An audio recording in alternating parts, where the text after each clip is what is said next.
Salut tout le monde! Pour suivre la vidéo en langue française sur l'entretien du basilic, suivez du début jusqu'à la 11e minute environ. مرحبا اللي بده يتابع كيف بيعتنوا بالحبق باللغة العربية يتابع الفيديو من دقيقة ل 11 تقريبا للآخر. Alors voilà, ce sont des basilics que j'ai sémés le 7 mai, donc le vendredi 7 mai 2021. Ils ont levé après 4 jours, le 10 mai. Et là, nous sommes le 12, après 2 jours. Là, je vais repiquer maintenant, pas maintenant, mais dans, disons, 10 ou 2 semaines, 15 jours. Je vais les repiquer à la mi-ombre. Nous sommes sur les toits d'arc-en-ciel. On va les placer à la mi-ombre. Je ne vais pas les garder au soleil.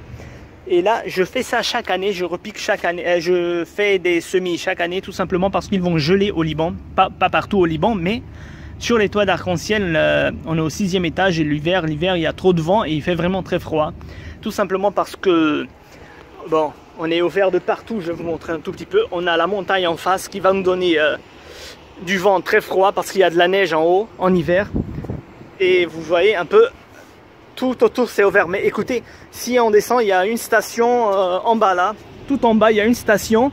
Il a des basilics qui ont près de 4 voire 5 ans. Tout simplement parce qu'il est protégé du vent et il est au soleil. Mais là, par contre, sur le toit, avec le vent, avec le froid, on est au 6e étage. Ils n'ont jamais passé l'hiver. Ils gelent. Chaque hiver, ils gelent et au printemps, je fais des semis. Voilà, c'est des basilics à grandes feuilles. J'en ai des basilics pourpres, mais j'ai pas encore fait. Je vais les planter sur les toits d'arc-en-ciel et je vais faire la vidéo pour vous montrer comment on fait un semis de basilic. J'ai acheté personnellement une basilic, mais de petites feuilles. Ça, c'est pour moi, c'est pour mon jardin à moi, parce que j'ai pas fait de semis. Je vais faire la vidéo avec ça sur la basilic. Et pour le semis, écoutez, regardez un peu le sol. C'est pas de la terre, c'est pas du terreau spécial semis, c'est n'importe quoi. C'est du terreau rouge, c'est un sol rouge mélangé avec un peu de terre de jardin, avec du fumier. C'est un mélange, c'est ce qu'on trouve dans les jardineries au Liban. Donc si vous voulez faire des semis, c'est pas obligé que vous achetez un terreau spécial semis. Bien sûr, si vous avez trouvé, il n'y a pas de problème, mais si vous n'avez pas trouvé n'importe quel sol, le basilic il va pousser.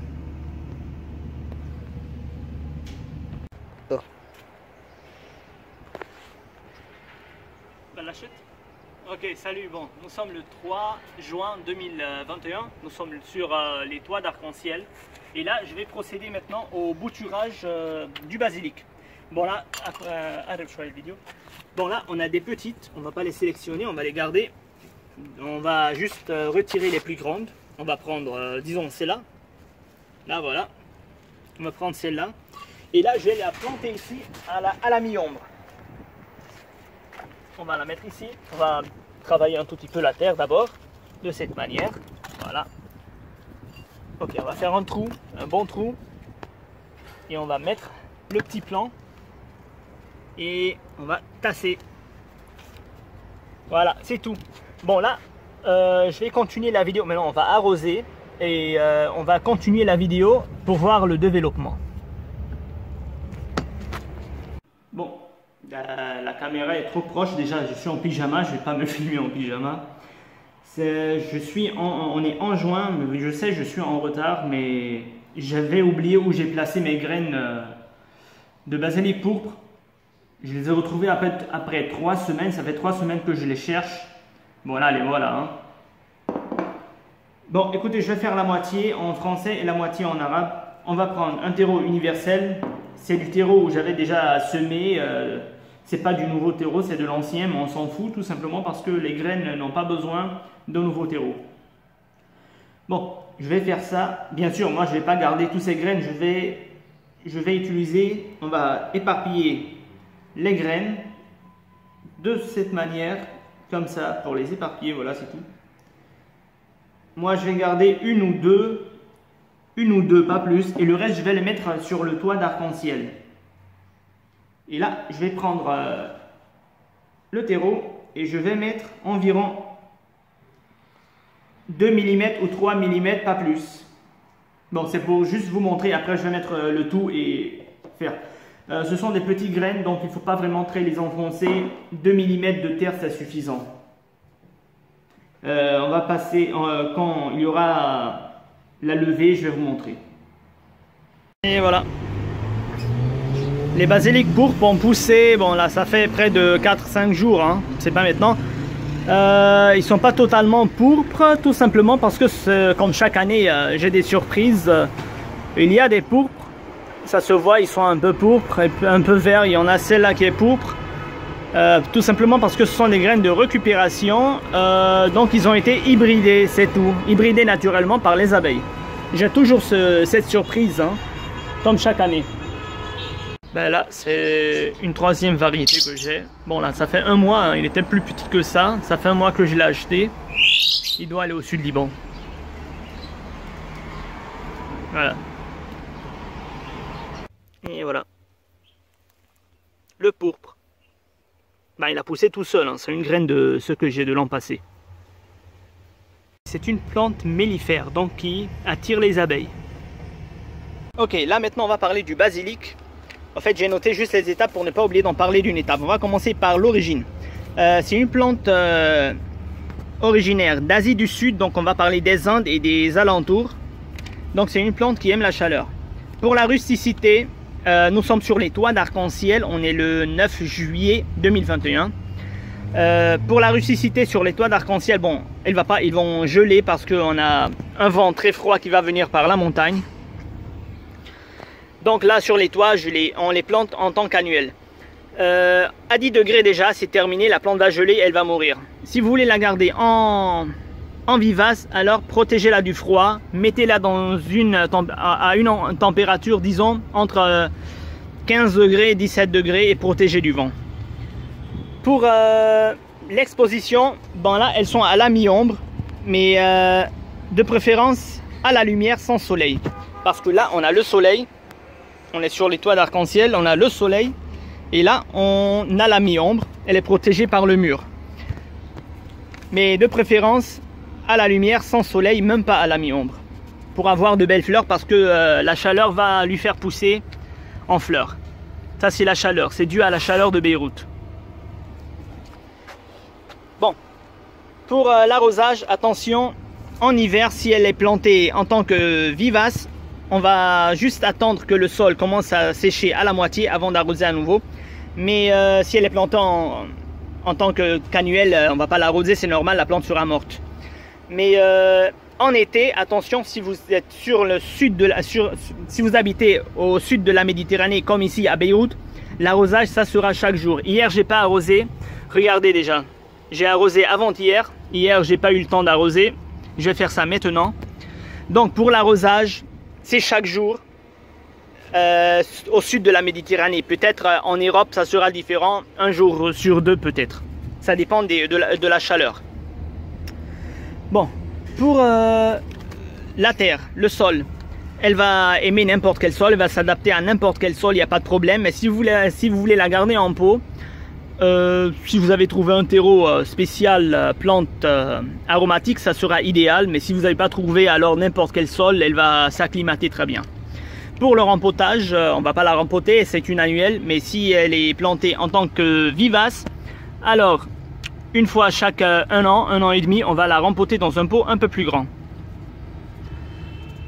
Maintenant, pour l'engrais, en fait, pour l'engrais, on va amender le sol tout simplement comme ce que nous faisons ici à Arc-en-Ciel avec du bon fumier en hiver pour nourrir le sol, pour que le fumier se décompose dans le sol pendant l'hiver, et pour nourrir bien la plante quand on va la mettre en pleine terre ou dans le pot plutôt, dans les structures au fait, à la fin du printemps.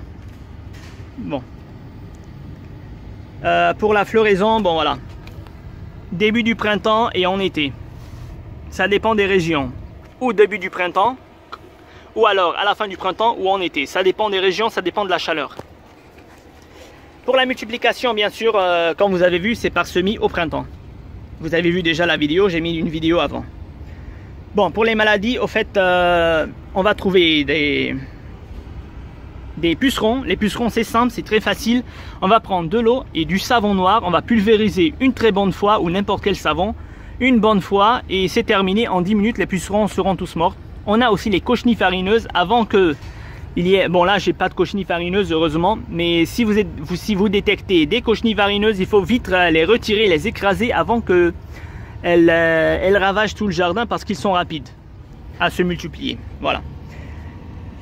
Bon, à part ça, c'était tout pour... on a aussi, voilà, j'ai détecté un truc...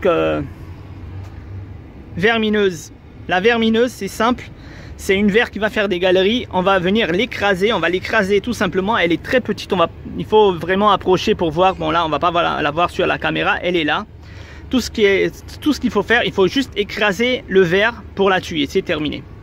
Et voilà, c'est tout. Et à bientôt pour une nouvelle vidéo. Ok. هيدا الحبق انا زرعت بذر حبق. هلا نحن بسطوح اركانسيال زرعتهم بنهار الجمعه كان 7 ماي 2021 يعني 7 شهر 5 2021 ب 10 فرخوا يعني بعد شي 4-5 ايام ونحن اليوم ب 12 ماي 2021 هلا بعد جمعتين لما بيكبروا شوي بدي انقلهم بس مش على الشمس بدي انقلهم هون نحن على السطوح اركانسيال مثل ما قلت لكم حينقلهم هون وميلة تانية على مي عمر يعني بتجي شوي شمس الصبح ومن بعدها بعد الظهر في. وهلا اذا انا عملت بذر لانه على سطوح اركانسيال نحن على سادس طابق ومفتوح دير من ضرب الشتي كل سنه بيموتوا. كرمال انا كل سنه بزرع بذر منها. حفرجيكم شوي لانه اذا بنشوف كلها مفتوح وعندنا الجبل بالوجه طبعا بيكون في ثلج وبالشتويه بتسف الماء الهواء البارد كثير فما بيتحملوا ومفتوح السطح من وين ما كان. بس اذا بنشوف هونيك تحت في محطة عندها هونيك بازيليك عندها حبق عندهم عدة حبق مزروع تقريبا. هلا بعمل فيديو بعدين هونيك. ايه الحبق تاعولهم مزروعين تحت الشمس ومزروعة تحت يعني على الأرض فمحميين من الهواء ومن البرد فما بيموتوا. اوكي بينقذوا شوي بالشتاء بس كل سنة بيقصصوهم وبترجع بتفرغ. عندهم موجودين صار لهم 4-5 سنين تقريبا. بس نحن هون على سطوح اركانسيال ما حد يتحمل الحبق لانه عندنا كثير برد وعندنا هواء كثير قوي. كل سنه انا بجددهم لانه بيبسوا. هلا بالنسبه لعندي هيدي النوعيه تاع الورق الكبير في حاعمل بذر. هلا كيف بيزرعوا البازيليك عندي اللون البوبر اللي بيجي احمر حازرعها معكم. وهلا انا اشتريت وحده اللي بدي اعمل فيديو فيها هي الحبق الورقه صغير. هلا ما زرعت منها بس اشتريت وحده لإلي للبيت فحاعمل فيديو عنها. واذا بنشوف التراب منا تراب خصوصي للبذر. هيدي حيلا تراب يعني عم نحكي عن تراب حمراء مع شويه رمل مع شويه تراب الجنيني مع تراب جنيني اسود ومع شويه زبل مخلوطين كلهم مع بعض لعطونا هيدي النتيجه. هيدي الموجودين اصلا بالمشاتل هيك بيزرعوا هيك بيبيعوا بالمشاتل. ما حتلاقوا شيء تراب خصوصي الا هول الاشياء بالمشاتل بلبنان. وما بيأثر هيون الحبقات. كل سنه انا بزرع بنفس التراب وبيطلعوا ففيكم تزرعوا باي ارض الحبق ما في ولا اي مشكله. بلشت اوكي. مرحبا. اول شيء اليوم نحن 3 جوان 2021 3 شهر 6. هلا قرب شوي الكاميرا. هلا بدنا نرجع ننقل الشتاء للبازيليك الحبق. طبعا ما حننقل الصغار بدنا ناخذ الاكبر شيء. بدنا نجيبهم من جوا منشان نعطيهم مجال للصغار يبلشوا يكبروا كمان. اوكي هلا حيزرعهم مش بالشمس ولا بالفاي. هون بتضرب شوي الشمس الصبح وبعد الظهر بتضرب بالفاي. هلا بدي اعمل انكو شوي الارض قبل ما نزرعهم. وبدنا نزرعهم هيدا عملتها بالفرنسي. بدنا نزرعهم تقريبا شي 30 سنتي من بعض. علي شوي. اوكي زرعناها. هلا اللي بدنا نعمله بدنا نسقي ومنتابع الفيديو لما بتبلش تكبر لنشوف الديفلوبمون.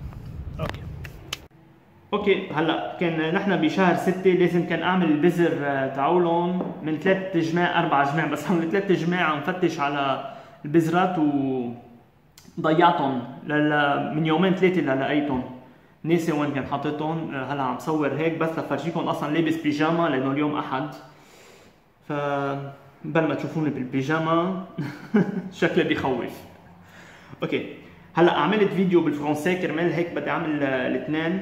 هلا استعملت تيرو يونيفرسال، تيرو يونيفرسال بيمشي للكل.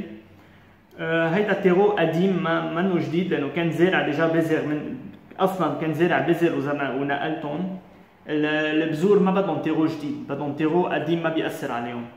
فحاجي لانه البذرات ححطهم هيك، طبعا هن كتار بس انا ما حخليهم كلهم عندي، بدي استعمل بس شتله او شتلتين، الباقي ححطهم بسطوح اركانسيال. هيدا البذر تبع الحبق الاحمر. وبنجي بالتيرو الثاني بنغطي الارض تقريبا على 2 ملي او ماكسيموم 3 ملي، لانه البذر تبع الحبق كثير صغير. كل ما يكون البذر صغير كل ما بنغطيها، كل ما يكون البذر كبيره كل ما بنغرقها اكثر. فهيدي بس على تقريبا 2 ملي غرقتهم. وهلا بدي اسقي، هلا حاسقي وبس. هلا حفرجيكم لما ببلش تنبت. اوكي هيدا البازيليك الاحمر، هلا مش كلهم حمر، هلا هيدي حمراء في منهم شوي احمر، منهم حيطلعوا باناشي مثل كل سنه. هيدا البغبغاء تاعولي دائما بيسرعني بس بيشوفني عم صور. مثل كل سنه لانه اصلا ما اشتريتهم هولي. لما بتتركوا البازيليك تعمل بذر على امها، وبيكون عندكم عده انواع. طبعا على البولكيح النحل بدهم يصير عندكم هيبريد، يعني عده الوان، في منها باناشي مثل كل سنه، كل مره هيك. بس بيطلع منهم احمر، بيطلع منهم اخضر، بيطلع منهم باناشي يعني نص اخضر نص احمر. هيدي نوعيه الثالثه عندي اياها. هلا كانت اصغر من هيك بكثير، صار لها شهر، شاريها من شهر، بدي احطها بالجنوب. فهلا كبرت شوي، هلا بدي ارجع احطها بالجنوب وبس. هيدا اللون الاحمر هلا ما زرعتها هي وطلعت لحالها من سنه الماضيه، والبذر تبع سنه الماضيه وقعت وفرخت. هي بلانت ميليفير يعني يلي بدها تجذب النحل. اوكي هلا اليوم نحن ب 9 جويي يعني شهر 7 2021 على سطوح اركانسيال ببيروت. هلا بدي احكي عن البازيليك، عن الحبق. كتبت بس النوتات اللي منشان ما انسى احكي عن ايتابات معين. بدنا نبلش بالاوريجين، الاصل. هيدي نبته اصلا من جنوب اسيا، يعني عم نحكي عن الهند وجوار، يعني نبته شوب. روستيسيتي يعني تحملها للبرد. هيدي النبته ما حتتحمل ابدا برد. هون بسطوح اركانسيال حتموت، لان قلت لكم انه في هواء كثير بارد بيضرب بالشتاء.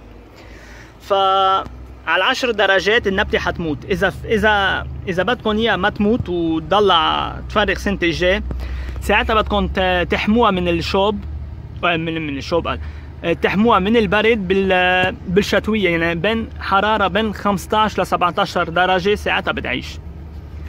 طيب اكسبوزيسيون، مطرح ما لازم نزرعها بدنا نزرعها على الضوء بس بلا شمس. هلا هون مزروعه على مي اومبر يعني شوي شمس وشوي في، كرمال هيك لانه عم تجي شمس عليها، كرمال هيك عطتني بذر بدل الورق. اذا بدكم تعطي النبته تعطي ورق اكثر من الورد، ساعتها بدكم تزرعوها ابدا على الضوء بلا شمس، لانه الشوب بيخليها تعمل بذر.